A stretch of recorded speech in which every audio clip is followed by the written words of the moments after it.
অনেক দিন পর আরও একটি রান্নার রেসিপি নিয়ে চলে আসলাম আপনাদের সামনে।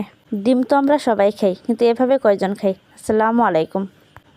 আগে থেকে দুটো ডিম আমি ভাপিয়ে টুকরো করে রেখেছিলাম, সেগুলোই তেলের মধ্যে হালকা হলুদ দিয়ে ভেজে তারপর উঠিয়ে রাখলাম।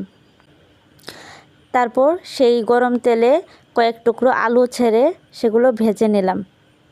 ভাজা আলুগুলা যখন বাদামি রং ধারণ করেছে, তারপর সেই আলুগুলো উঠিয়ে একটা বাটিতে তুলে রাখলাম। ভাপা ডিম আলু দিয়ে এভাবে রান্না করলে অনেক মজা হয়, আপনারাও একদিন ট্রাই করতে পারেন। গরম তেলে এলাচ, দারচিনি আর তেজপাতা ফোড়ন দিয়ে তারপর পেঁয়াজ কুচি দিয়ে ভালো করে নেড়ে চেড়ে ভেজে নিলাম।